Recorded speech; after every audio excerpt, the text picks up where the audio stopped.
Hello, everybody, and happy Saturday, June the 14th here in Florida. It's a beautiful day outside.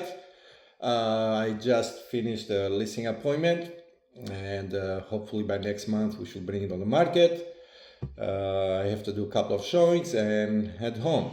So I just wanted to touch base a little bit when it comes right to the inventory. Everybody's talking about the inventory. Everybody's saying there's a lot of listings on the market and where the market is going and what's going on and so on. What I wanted to say basically is that there are two markets, right? It is the pre-COVID market and after COVID market.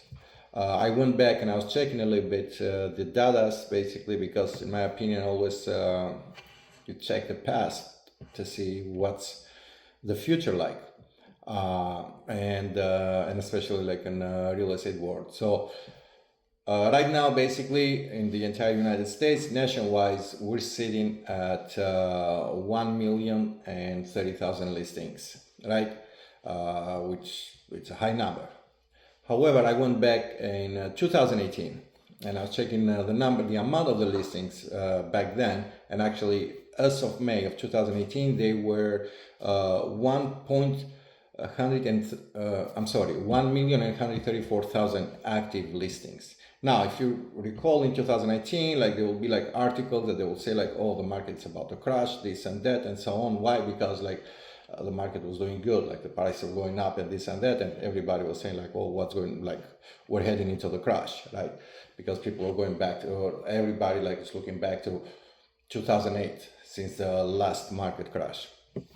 Well, the best way to see like if we have a market crash or not, basically, like it is to see the mortgage delinquency rate, right? That's where I kind of like can compare. So for all of your folks that are waiting for the market to crash in order to buy, oh, I'm going to buy cheaper, this and that.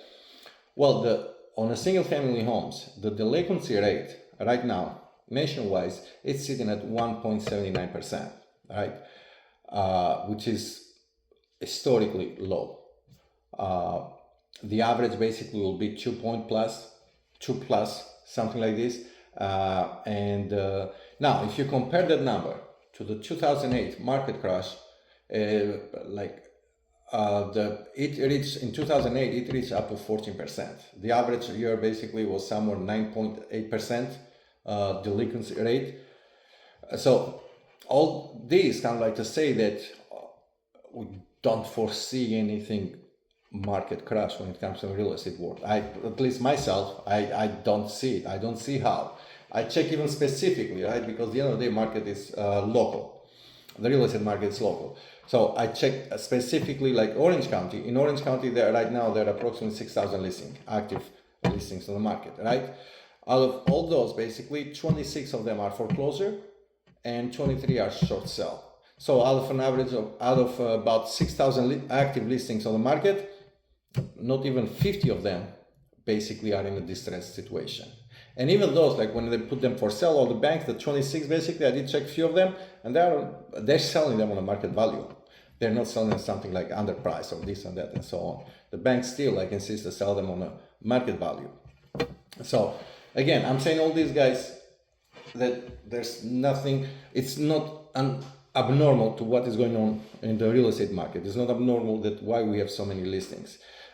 Just because what happened is like the COVID market is so fresh, and we feel now like the consumer feel like, oh my gosh, like I'm gonna wait because the market is crashing. Well, I'm gonna wait because like 3-4 years ago homes were selling left and right?